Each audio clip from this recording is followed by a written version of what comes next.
প্রথম বর্ষের মৌলিক গণিত তৃতীয় অধ্যায়ের আমাদের প্রাথমিক স্থিতি ও বিশ্লেষণ এটার লেকচার চলছে এবং আমরা ভারসাম্য মূল্য এবং পরিমাণ নিয়ে অঙ্ক করছি। যারা আগের লেকচারগুলো দেখুন আই বাটনে পেয়ে যাবে। এবং আমরা এর আগের দিনে যেটা আলোচনা করেছিলাম সেটা একটু ব্যতিক্রম ছিল, যে মানে এলোমেলোভাবে যদি আমাদের চাহিদা এবং যোগানুপেক্ষক দেওয়া থাকে সেটা আমরা কীভাবে সলভ করব। আজকে আমরা সেম একটা অঙ্ক সলভ করব। আমাদের আগের অঙ্কটার চেহারা ছিল এরকম, যে চাহিদা এবং যোগানুপেক্ষকগুলা সমান করে দেওয়া নাই, অর্থাৎ সাজানোভাবে দেওয়া নাই। এবং তার পূর্বে আমরা করেছিলাম যে সাজানোভাবে যদি দেওয়া থাকে সেক্ষেত্রে আমরা কীভাবে সলভ করব। তো আজকে আমাদের যে কাঠামোটা হবে সেটা এই অনুসারে কাঠামো করব, যেটাতে সাজানোভাবে দেওয়া থাকবে না। এবং এই কোশ্চেনগুলো বিভিন্ন সময় বিভিন্ন সালে এসেছে। এবং আজকের যে অঙ্কটা করব সেটা আমরা প্রথমে লিখে নেই, যে চাহিদা অপেক্ষক P equal to 12 minus 1/2Q। ওকে, এবং আমাদের যে যোগান অপেক্ষক দেওয়া আছে,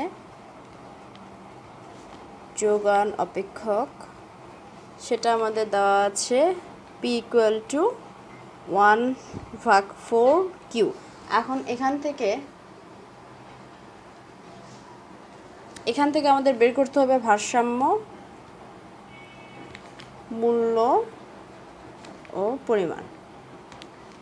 দেখো, ধীরে ধীরে আমি বলেছিলাম যে ধীরে ধীরে আমরা কঠিনের দিকে অগ্রসর হব। প্রথমে আমরা সহজ দিয়ে শুরু করব, তারপরে কি টাইপের জটিল অঙ্ক আছে সেটা করব। আমরা পূর্বে যেটা করেছি অর্থাৎ গত লেকচারে, সেটার তুলনায় এটা একটু হার্ড দেখে মনে হচ্ছে। তো এটাকে আমরা প্রথমে সলভ করব আগে। দেখো, এখানে একটা বিষয় জানা খুব ইম্পর্ট্যান্ট, একটু ধৈর্য সহকারে দেখতে হবে। যে আমি আগের লেকচারে বলেছিলাম যে এই যে পি রয়েছে, এই যে আমাদের হচ্ছে যে কিউ রয়েছে, সেই কিউটাকে আমাদের এক পাশে রাখতে হয়। ওকে, এখানে আমাদের দেখো চাহিদা এবং যোগান অপেক্ষক কিন্তু দেখতে এলোমেলোভাবে সাজানো থাকলেও এটা আসলে সঠিকভাবে সাজানো আছে। কিভাবে সঠিকভাবে সাজানো আছে দেখো, চাহিদা অপেক্ষক এবং যোগান অপেক্ষক দুটাই কিন্তু একটা নির্দিষ্ট সংখ্যা দিয়ে দেখানো রয়েছে যে এটা চাহিদা অপেক্ষক, এটা যোগান অপেক্ষক। আমরা যখন পূর্বের অঙ্কতে দেখো, পূর্বের অঙ্কটাকে এলোমেলোভাবে সাজানো ছিল। এখানে কি এরকম রয়েছে যে কোনো সংখ্যা, ধরো সাপোজ ধরো এ ইকুয়াল টু সামথিং, আবার যদি এ ইকুয়াল টু সামথিং দেওয়া থাকে তার মানে ঠিক আছে, এটাকে আমরা অঙ্কটাকে সামনের দিকে করতে পারি। কিন্তু এখানে এরকম কোনো কিছুই লেখা ছিল না, সেজন্য আমরা সাজিয়েছিলাম এবং সাজিয়ে দুইটাতে কিউ নিয়ে এসেছি। দেখো, আমাদের চাহিদা অপেক্ষকে আমরা কিউ ইকুয়াল টু সামথিং বের করেছি এবং যোগান অপেক্ষকে কিউ ইকুয়াল টু সামথিং বের করেছি, অর্থাৎ দুটাতেই কিউ রয়েছে এবং অঙ্কটাকে আমরা তখন সাজিয়েছি। কিন্তু এখানে দেখো, এখানে আমাদের পি ইকুয়াল টু সামথিং, আবার যোগান অপেক্ষকে পি ইকুয়াল টু সামথিং দুইটা দেওয়া আছে। সুতরাং আমাদের প্রয়োজন নেই এখানে আলাদাভাবে আমরা কিছু সাজানোর, কোনো কিছু প্রয়োজন নেই। এখানে আমরা সরাসরি অঙ্ক করতে পারি। আমি আবার বলি, এই যে এখানে দেখে মনে হচ্ছে এলোমেলো, পিটা আমাদের থাকার কথা এই পাশে, কিন্তু না থেকে পিটা থাকছে এই পাশে। কিউটা থাকার কথা ছিল আমাদের এই পাশে, না থেকে ওই পাশে রয়েছে। কোনো কাহিনী নাই, যেহেতু এখানে আমাদের চাহিদা অপেক্ষক পি এবং যোগান অপেক্ষক পি দুটাই একটা নির্দিষ্ট সংখ্যা দিয়ে, মানে নির্দিষ্ট একটা অক্ষর দিয়ে বোঝানো রয়েছে এবং এটা সুন্দর করে একটা সাজানো একটা সিস্টেম রয়েছে। সুতরাং এটাকে আমরা কোনো কিছু করব না। যদি আমাদের এলোমেলোভাবে থাকতো, যদি এরকমভাবে থাকতো যে এলোমেলো রয়েছে, কোনো একটা নির্দিষ্ট সংখ্যা দ্বারা আমাদেরকে ইন্ডিকেট করে দেয়নি, তখন আমরা অঙ্কটাকে সাজানোর চেষ্টা করতাম। কিন্তু এখানে আমরা কোনো সাজানোর চেষ্টা করব না, যেহেতু পি দুটাই দেওয়া আছে। সুতরাং এখানে সরাসরি আমরা অঙ্ক করার চেষ্টা করব। সুতরাং আমরা জানি যে আমরা যখন ভারসাম্য কথাটা উল্লেখ থাকে তখন আমরা জানি যে চাহিদা ইকুয়াল টু আমাদের কী হয়, যোগান হয়। এবং পি ইকুয়াল টু পি, অর্থাৎ চাহিদা অপেক্ষক পি দিয়ে নির্দেশ করছে, যোগান অপেক্ষক পি দিয়ে নির্দেশ করছে। এখন আমরা কি করব, এখানে চাহিদা অপেক্ষকের যে মানটা রয়েছে 12 মাইনাস 1/2Q ইকুয়াল টু এখানে রয়েছে 1/4Q যোগান অপেক্ষকের, আমরা লিখে দিলাম। এরপরের কাজ আমরা কি করব, আমরা এই যে কিউ রয়েছে, কিউগুলোকে আমরা এক পাশে নিয়ে যাই, যে ভগ্নাংশের যে যোগ বিয়োগ রয়েছে সেটা করার ট্রাই করবো। কীরকম দেখো, 12 লিখলাম এ পাশে, সমান এই পাশে 1/4Q রয়েছে, 1/4Q রাখলাম, মাইনাস ½ Q রয়েছে বাম পাশে, সেটাকে আমরা এই পাশে নিয়ে যাবো, অর্থাৎ ডান পাশে নিয়ে যাব। তাহলে কী হবে, মাইনাস থেকে এখানে প্লাস ½ Q হয়ে যাবে। আচ্ছা, তারপরে এখন আমরা কি করব, 12 কে রাখবো। এই দুইটার থেকে কমন কি যাচ্ছে, এই দুইটার থেকে কমন যাচ্ছে হচ্ছে কিউ। আমি বলবো এই কোশ্চেনগুলো তোমরা খাতায় লিখে করার চেষ্টা করো, তাহলে এই সমাধানগুলোতে আর ভুল হবে না। দেখো এখানেও কি রয়েছে, এখানেও কি রয়েছে, দুটো থেকে কিউ কমন যায়। কিউ কমন গেলে এই পাশে থাকে 1/4, মাঝখানে প্লাস চিহ্ন লিখলাম। এখান থেকে কিউ যেহেতু আমরা সামনে একটা কমন নিয়েছি, সুতরাং এখানে থাকে কি শুধু হাফ।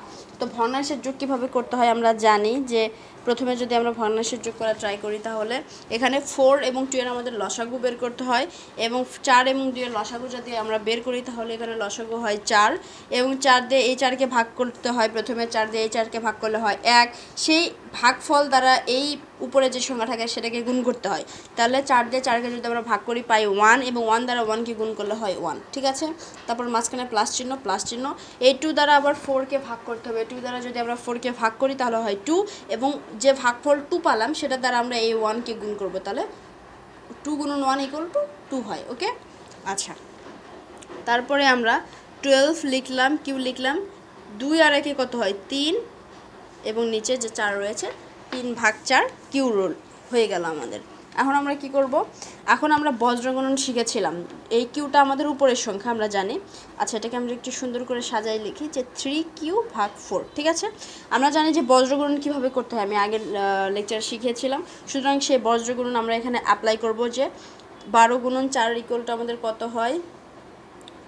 দেখো আমাদের দরকার কি, আমাদের কিন্তু শুধু দরকার হচ্ছে কিউ না, শুধু দরকার কিউ। সুতরাং আমরা এখানে 12 নিচে মনে মনে আমাদের 1 রয়েছে, আমাদের 3q লিখলাম। আমরা 1 দ্বারা 3q-কে গুণ করলে 3q, এবং 12 দ্বারা 4কে গুণ করলে কত হয়, 12 12 24, 3 4 48। আচ্ছা, 48 লিখলাম আমরা এখানে। আমাদের শুধু কিউ দরকার, সুতরাং আমরা বাম পাশে শুধু কিউকে রাখবো, 3কে আমরা ডান পাশে পার করে দিব। তো এখানে যদি আমরা পার করে দেওয়ার ট্রাই করি, 3টা কিউর সাথে কী আকারে আছে, গুণ আকারে আছে, সমানের ওর পাশে সেটা যে কী হবে, ভাগ হয়ে যাবে। এবং 48কে যদি আমরা 3 দ্বারা ভাগ করি তাহলে আমাদের হয় হচ্ছে 16। আচ্ছা, তাহলে মানে কিউ মানে আমরা পেয়ে গেলাম। এখানে আমরা এখানে কিউকে কি বলতে পারি, এখানে কিউ কি আমাদের ভারসাম্য মূল্য? অবশ্যই না, ভারসাম্য মূল্য নয়। কিউ মানে আমরা জানি ভারসাম্য পরিমাণ। সুতরাং এই কিউ যে =12 হলো, এটা আমরা বলতে পারি যে পরিমাণ কিউ =16। কেন আমরা মূল্য বলবো না, দেখো যদিও আমাদের পি এপাশে রয়েছে, এটাকে আমাদের চাহিদা ধরছি, কিন্তু এই যে পি ইন্ডিকেট করে বলা আছে পি = কি, আমাদের মূল্য। সুতরাং আমরা মূল্য পি = আমরা যদি একটা সমীকরণ নেই, যে কোন সমীকরণে বসাই দিব, এখানে বসাই দেই 1/4 কিউ, 1/4 গুণন কিউ এর মান কত 16, তাহলে আমাদের এটা হয় কত 4, অর্থাৎ দাম আমাদের হলো 4 এবং পরিমাণ হচ্ছে আমাদের 16। এখানে কনফিউজ হওয়ার কোনো কারণ নাই। মূল্য পি = দেওয়া আছে, মূল্য পি = দেওয়া আছে। এখানে কিন্তু পি দ্বারা আমাদের মূল্যই বোঝাচ্ছে, সুন্দর করে যেহেতু সাজিয়ে দিয়েছে ওরা, দুইটা চাহিদা অপেক্ষকে পি নিয়েছে, যোগান অপেক্ষকে পি নিয়েছে। সুতরাং আমরা অঙ্কটাকে আর কোনো কিছু কাটাছেড়া করিনি। যদি এরকম করে না দিয়ে থেকে যদি এলোমেলোভাবে দেওয়া থাকতো, ধরো এই সংখ্যাটাকে যদি এরকম করে দেওয়া থাকতো, ধরো 12 - 12 কিউ, তারপরে ধরো এখানে বলা থাকতো যে -p, আবার এটাকে যদি ধরা থাকতো 1/4 কিউ প্লাস পি, এরকম যদি থাকতো, তখন কিন্তু আমরা এটাকে সাজাই কি করতাম, আমরা চেষ্টা করতাম যে দুইটা সংখ্যা, অর্থাৎ যে এই পাশে যে সংখ্যাগুলো থাকে, বাম পাশে এই পাশে যে সংখ্যাগুলো থাকে, সেটাকে আমরা একই হতে হবে, সেই সংখ্যাগুলোকে আমরা এক করতাম, এক কোনো অঙ্কটা করতাম, যেরকম আমরা প্রথম লেকচারে করেছি। এই যে দুইটা কিউকে আমরা এক জায়গায় করেছি, এপাশেও কিউ রেখেছি, এপাশেও কিউ রেখেছি। যখন চাহিদা অপেক্ষকে কিউ হয়ে গেছে এবং যোগান অপেক্ষকে কিউ হয়ে গেছে, তখন আমরা অঙ্কটাকে সমাধান করার চেষ্টা করেছি।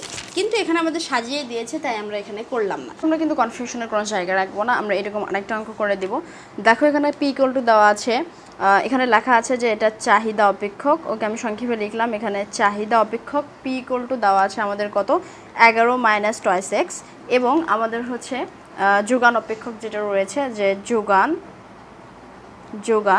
যোগান অপেক্ষক পি = দেওয়া আছে 2 + x, এবং এখানে আমাদের বলেছে যে তোমরা বের করো যে ভারসাম্য দাম ও পরিমাণ। তো দেখো এখানে কি আমাদের অঙ্কটাকে সাজানো রয়েছে? পি রয়েছে, পি রয়েছে, কোনো কাহিনী নাই, তার মানে অঙ্কটা আমাদের সাজানো আছে, ভিতরে যাই থাক না কেন আমাদের কোনো প্রয়োজন নাই। পি মানে এখানে আমাদের মূল্য আমরা জানি, যেহেতু এখানে মানে চাহিদায়ও পি রয়েছে, যোগানেও পি রয়েছে, অঙ্কটা সাজানো রয়েছে। এখন আমরা কোনো কথা বলবো না, আমরা জানি চাহিদা ইকুয়াল টু যোগান, পি ইকুয়াল টু পি মানে কি চাহিদা ইকুয়াল টু যোগান, বা 11 minus 2x equal to 2 plus x. ঠিক আছে, কোনো কথা নাই এখানে, আমরা শুধু সমাধান করে যাব।